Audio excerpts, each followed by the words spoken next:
Hello दोस्तों, मुल्तानी electronics में आपका स्वागत है और आप देख रहे हैं मुल्तानी इलेक्ट्रॉनिक्स।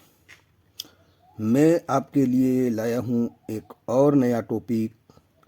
जो हमारे स्क्रीन पर दिख रहा है वो STR-F6656 है, मगर मैंने डायग्राम बनाया है STR-F6655 का। ये 56 है और मैंने बनाया है 55 का। दोनों की डेटा शीट एक ही है, तो उस हिसाब से इस तरह से दिखने वाला STR जो अमूमन देखा गया है कि ये वाले STR या कुछ अलग अलग नंबर के STR, छोटे बड़े STR, अलग अलग कंपनी के STR, ये सारे STR हमें CRT टीवी में या पहले वाले डब्बा टीवी में SMPS में देखने को मिलता था। इस STR को स्पेशली SMPS के लिए ही बनाया गया है। तो ये SMPS में इस STR को PWM सेक्शन के तौर पर इसका इस्तेमाल होता है, यानी कि SMPS को ये स्विचिंग करवाता है, ऑन ऑफ करवाता है।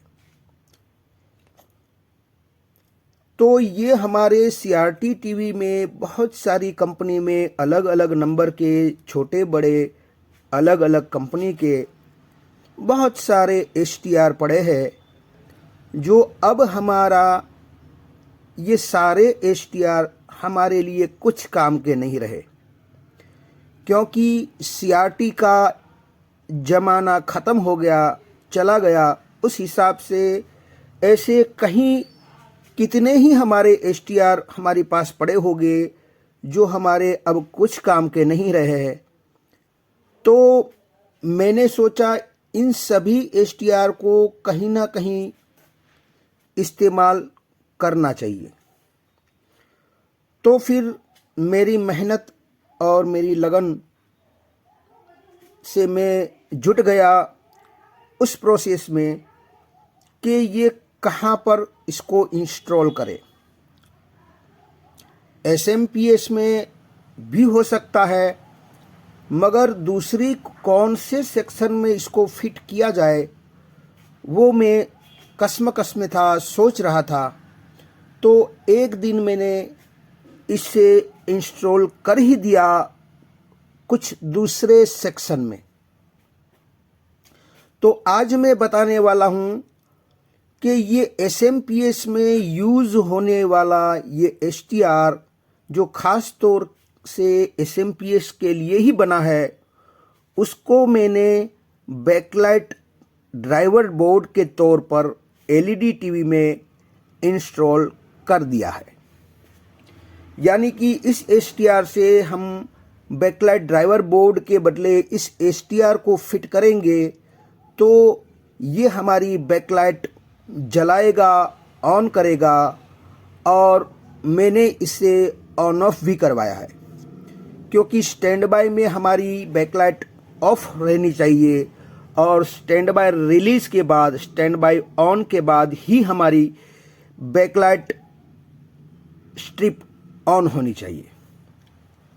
तो यहाँ मैंने इसका डायग्राम बनाया है, जो इसी को मैं आज एक्सप्लेन करने वाला हूँ और डायग्राम दिखाने वाला हूँ कि LED टीवी में हमें इस STR को इंस्टॉल करना है तो कहाँ कहाँ पर कनेक्शन दिया जाए, कौन कौन सी जगह पर दिया जाए, क्या क्या हमें रिमूव करना पड़ेगा और इसे ऑन ऑफ करवाने के लिए कौन सी सर्किट का इस्तेमाल करना पड़ता है।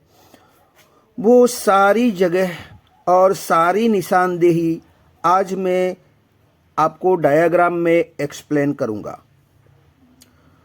तो मैं पहले आपको बताता हूँ कि हमारा ड्राइवर बोर्ड कैसा होता है। तो आप देख सकते हैं इस टाइप के छोटे बड़े बहुत सारे ड्राइवर बोर्ड हम LED टीवी में अगर हमारा ड्राइवर सेक्शन ख़राब हो जाता है तो इस प्रकार से हम बोर्ड को इंस्टॉल करके हम एलईडी टीवी की बैकलाइट को जला देते हैं। मगर इस बोर्ड के बदले क्या हम इस एसटीआर को इंस्टॉल करके क्या हम इसे बैकलाइट ऑन करवा सकते हैं? क्या आपने कभी सुना है यूट्यूब में कि एसटीआर से भी हमारी बैकलाइट ऑन ऑफ हो सकती है, ग्लो हो सकती है? तो आज मैंने करके दिखाया है। मैं पहले आज के दिन में इस एसटीआर को मैंने जिस तरह से इंस्टॉल किया है उसका डायग्राम बनाया है, उसको एक्सप्लेन करूंगा। और अगला वीडियो मेरा इसी पर प्रैक्टिकली होगा, यानी कि मैं प्रैक्टिकल करके दिखाऊंगा और कौन कौन से कनेक्शन कहाँ पर किए जाते हैं वो सारी जानकारी मैं प्रैक्टिकल में दूंगा। और आज तो हमें समझना है कि कहाँ कहाँ पर कनेक्शन किया है, किस तरीके से इसको इंस्टॉल किया जाता है। तो चलो चलते हैं हम डायग्राम की। मैंने सेटअप लगा दिया है, आप देख सकते हैं ये हमारा डायग्राम है जो मैंने इस एसटीआर को बैकलाइट ड्राइवर बोर्ड की तौर पर एलईडी टीवी में कैसे इंस्टॉल किया है उसी का डायग्राम मैं एक्सप्लेन करने जा रहा हूं। तो सबसे पहले हमें देखना है एसटीआर F6655 नंबर का एसटीआर है और उसी एसटीआर का डेटा शीट हम देखेंगे तो ये 1 नंबर है जो यहाँ पर मैंने लिखा है फीडबैक पिन है। 2 नंबर की पिन हमारी सोर्स पिन है। 3 नंबर की पिन हमारी ड्रेन पिन है। 4 नंबर की पिन हमारी वीसीसी पिन है और 5 नंबर की पिन हमारी ग्राउंड पिन है। तो यहाँ पर आप देख सकते हैं कि इसको आपको समझना है। ये समझाने के लिए मैंने आपको ये ड्रॉ किया है कि ये हमारा एसएमपीएस है जिसकी ये प्राइमरी है और ये सेकेंडरी है। ये तीनों सेकेंडरी है और इस सेकेंडरी का नाम ऑक्सिलरी वाइंडिंग होता है और 2 हमारा आउटपुट सेकेंडरी होता है जिसमें हमें 12 वोल्ट मिलते हैं और किसी किसी में 2 वाइंडिंग होगा इस तरह से। तो 18 भी हो सकता है, 24 भी हो सकता है, 30 भी हो सकता है और 40 तक भी हो सकता है। तो हमें बोर्ड में यहाँ पर आपको देखना होगा, किसी भी बोर्ड में ये हमें एसएमपीएस समझना है और इसका आउटपुट इस बोर्ड की बात कर ले तो एक ही वाइंडिंग है जो 12 वोल्ट का होता है और किसी किसी एलईडी में 2 भी वाइंडिंग हो सकते हैं। तो ये वाले दूसरा वाइंडिंग हो सकता है। तो इसे समझना है, ये हमारा एसएमपीएस जो यहाँ पर है। अब इस एसटीआर को आपने अमूमन देखा है कि इस एसटीआर को ज़्यादातर यहाँ पर इंस्टॉल किया जाता है और इस ड्रेन पॉइंट पर स्विचिंग किया जाता है, ऑन ऑफ किया जाता है, जिसे यहाँ मैग्नेटिक फील्ड उत्पन्न होता है और सेकेंडरी में एसी वोल्टेज इंड्यूस होता है और एसी को डीसी बनाकर 12 वोल्ट और 18 वोल्ट बनाया जाता है। और उसी तरह ऑक्सिलरी में इसी एसटीआर का वीसीसी सप्लाई बनाया जाता है जो 12 से 18 वोल्ट होता है। तो ये आपको समझना है एसएमपीएस और ये हमारा आउटपुट 12 है तो इस बोर्ड के मुताबिक यहाँ पर हमें 12 वोल्ट मिलता है। अब हम कनेक्शन की ओर चलते हैं कि इस एसटीआर का कनेक्शन मैंने किस तरीके से किया है। तो सबसे पहले इस एसटीआर को रन करवाने के लिए, ऑन करवाने के लिए इसको पॉजिटिव और नेगेटिव सप्लाई की ज़रूरत पड़ती है। अब सबसे पहले हम देखेंगे पॉजिटिव सप्लाई। तो यहाँ पर आप डेटा शीट में देखेंगे तो 4 नंबर की पिन हमारी वीसीसी पिन है जो पॉजिटिव सप्लाई होता है। तो इस एसटीआर को हम पहले पॉजिटिव देंगे। तो यहाँ पर 4 नंबर पर आ जाइए। ये 4 नंबर से एक लाइन इधर से इधर आती है और वहीं से इधर आती है, यानी कि यही 12 वोल्ट डायरेक्टली इस STR की पिन नंबर 4 पर इन करवाया गया है, यानी कि VCC की तौर पर इसको 12 वोल्ट दिया गया है। अब 4 नंबर पूरा हो गया, इसको सप्लाई मिल गया पॉजिटिव। अब नेगेटिव सप्लाई मिलना चाहिए। तो 5 नंबर की पिन आप यहाँ पर देख रहे हैं, जो हमारी ग्राउंड पिन है, GND ग्राउंड। तो यहाँ पर 5 नंबर पिन ग्राउंड है और 2 नंबर हमारी सोर्स पिन है। तो आपने अमूमन देखा होगा कि कोई ऐसा SMPS है जो मॉसफेट अलग से दिया गया हो, तो उसी मॉसफेट का सोर्स पिन जो होता है, वहाँ पर एक लो ओम्स का रजिस्टर, लो वैल्यू का रजिस्टर ग्राउंड किया जाता है, जो कम से कम 1 ओम से भी कम वैल्यू का रजिस्टर ग्राउंड किया जाता है। तो उस हिसाब से ये भी एक तरह का ग्राउंड ही हुआ। तो मैंने क्या किया है कि 2 नंबर की पिन यहाँ से यहाँ आती है और 5 नंबर की पिन यहाँ से यहाँ आती है, यानी कि 2 और 5 को मैंने जोड़ दिया है और उसे ग्राउंड कर दिया है। तो 2 और 5 ग्राउंड हो गया, यानी कि इसको नेगेटिव मिल गया।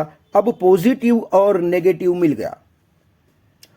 अब हमारा STR रन करने के लिए तैयार है, मगर कब रन करेगा, कब ऑन होगा?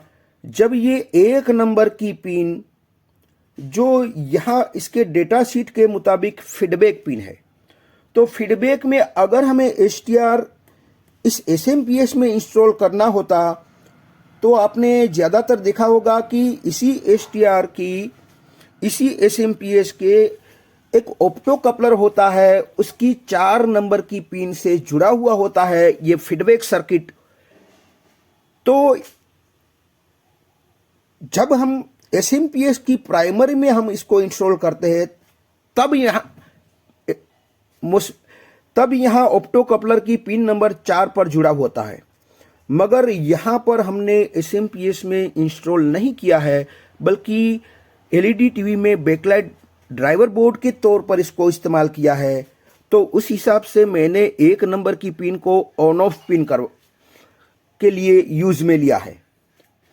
अब ऑन ऑफ करवाने के लिए हमें 2 कंपोनेंट्स चाहिए, एक चाहिए डायोड और एक चाहिए ट्रांजिस्टर। तो यहाँ पर ये डायोड है जिसका कैथोड 1 नंबर की तरफ है और जिसका एनोड इस ट्रांजिस्टर के बेस की तरफ है, और इसका एमीटर ग्राउंड है। अब इस ट्रांजिस्टर की बात कर ले तो ये हमारा एक प्रकार से PNP ट्रांजिस्टर है, जिसका नंबर है BC558। और कलेक्टर को यहाँ मैंने एक मार्क किया है, जिसमें अंदर में मैंने लिखा है R का माना रेड इंडिकेटर। ये हमें कलेक्टर जो है उस यहाँ से एक वायर लेके हमें रेड इंडिकेटर पर देना होता है। अब रेड इंडिकेटर हमारे मेन बोर्ड में, इस बोर्ड में कहाँ आता है, मैं प्रैक्टिकल वीडियो में आपको लाइव दिखाऊंगा, अभी मैं नहीं दिखाऊंगा। तो ये रेड इंडिकेटर कब आता है? जब हमारा स्टैंड बाय पोजीशन होता है। हमारा red indicator stand by position में, स्टैंड बाय पोजीशन में हमारा रेड इंडिकेटर होता है। तो जब रेड इंडिकेटर होगा तब ये ट्रांजिस्टर इस STR को ऑफ पोजीशन में रखेगा, यानी कि 3 नंबर की पिन से जो हमें आउटपुट मिलता है स्विचिंग वाला, ऑन ऑफ वाला, जो यहाँ पर जाता है, वो स्विचिंग करवाएगा ही नहीं, यानी कि ऑफ पोजीशन में रहेगा, यहाँ स्विचिंग नहीं करेगा। जब हम रेड इंडिकेटर से जब होता है तब स्टैंड बाय ऑन करवाएंगे, स्टैंड बाय रिलीज करवाएंगे, यानी कि पावर ऑन की दबाएंगे, तब जाके हमारा ग्रीन इंडिकेटर होगा। तब जाके ये ट्रांजिस्टर इस STR को मैसेज देगा कि आपको ऑन होना है, आपको स्विचिंग करवाना है, आपको ऑन ऑफ करवाना है। तब जाके ये 3 नंबर की पिन पर ये अपना स्विचिंग करेगा अपना ऑन ऑफ करेगा। अब इसने ऑन और ऑफ इस डिजाइन के द्वारा किया जाता है, तो सप्लाई मिल गया नेगेटिव और पॉजिटिव, और ऑन ऑफ सर्किट भी मिल गया। अब जाके ये हमें आउटपुट देने लगा। अब यहाँ क्या होता है, 3 नंबर की पिन हमारी ड्रेन पिन होती है, अमूमन वो आउटपुट पिन होती है जो हमें ऑन ऑफ वाला, यहाँ से ऑन ऑफ होता है, स्विचिंग होता है, तो हमें स्विचिंग आउटपुट हमें मिलता है। अब स्विचिंग आउटपुट हमारे बोर्ड में हमें ढूंढना है, तो कैसे ढूंढे? तो यहाँ पर आपको दिखता होगा कि ये हमारा एक इंडक्टर है, जो आपको वही इंडक्टर दिखाने की कोशिश करूँगा कि ये हमारा इंडक्टर है। आपको क्लियरली दिखाता हूँ कि ये हमारा इंडक्टर है। किसी भी ड्राइवर बोर्ड में आपको ज़्यादातर इंडक्टर देखने को मिलेगा, तो वही इंडक्टर आपको ये समझना है। अब ये इंडक्टर की एक टर्मिनल जो है 12 वोल्ट से कनेक्ट होता है, और इसी इंडक्टर कॉइल का दूसरा सिरा जो होता है वो किसी एक डायोड, जो रेक्टिफायर डायोड होता है, उसके एनोड के साथ कनेक्ट होता है। तो वहीं पर हमें 3 नंबर जोड़ना है। एक फॉर्मूला ये हो गया। अब दूसरे फॉर्मूले से भी हमें ढूंढना है, तो कैसे ढूंढे? तो सबसे पहले हमें ये सॉकेट ढूंढ लेना है। सॉकेट का माना ये हमारा सॉकेट होता है, और वहाँ पर जो हमें आउटपुट वोल्टेज निकलता है उसका फिल्टर होता है, जो बड़ा वाला होता है, उसको आपको ये समझना है। तो ये फिल्टर हमारा ढूंढ लेना है, और उसी का पॉजिटिव सिरा जिस डायोड के कैथोड के साथ कनेक्ट हो, उसी के एनोड के साथ हमें 3 नंबर की पिन जोड़नी है। यानी कि ये हमारा हुआ दूसरा फॉर्मूला। इन दोनों फॉर्मूले से आपको जो भी फॉर्मूला आसान लगे, जो भी फॉर्मूला समझ में आए, उस फॉर्मूले से इस पॉइंट को हमें ढूंढना है। तब जाके होगा क्या कि ये हमारा इंडक्टर है, उसको एक तरफ से पॉजिटिव वोल्टेज दिया जाता है, और दूसरी तरफ से अगर 3 नंबर की पिन से स्विचिंग किया जाए, तो होगा क्या कि इस इंडक्टर में वोल्टेज स्टोर होगा और वोल्टेज बूस्ट होगा। और वही बूस्ट वोल्टेज जिसमें एसी पल्सेस होती है बहुत सारी, उसको फिर से डीसी बनाने के लिए इस डायोड का इस्तेमाल किया जाता है। और डायोड में भी कोई पल्स रह जाता है, यानी कि पल्सेटिंग डीसी होता है। तो उस पल्सेटिंग डीसी को स्मूथ डीसी में कन्वर्ट करने के लिए इस फिल्टर को लगाया जाता है, और हमारा स्मूथ डीसी बन जाता है, और हमारे इस एलईडी स्ट्रिप के सॉकेट पर दे दिया जाता है। तो इस तरीके से ये सारा डिजाइन, इस तरीके से आप वायरिंग करोगे, इस तरीके से आप कनेक्शन करोगे, इस तरीके से ये दोनों डायोड और ट्रांजिस्टर की डिजाइन बनाओगे, तो ये हमारा STR बैकलाइट ड्राइवर बोर्ड की तौर पर हमें एलईडी स्ट्रिप ऑन करवा देगा, ग्लो करवा देगा, और इस डिजाइन से वो ऑन ऑफ भी करेगा। जब चाहे आप ऑन ऑफ करवा सकते हैं। तो आई होप कि ये वीडियो आपकी कुछ समझ में आया होगा। अगर ये वीडियो आपकी कुछ समझ में आया है तो मेरी चैनल को लाइक कीजिए, सब्सक्राइब कीजिए, बेल आइकन को प्रेस कीजिए, और खुश रहिए। शब्बा खैर।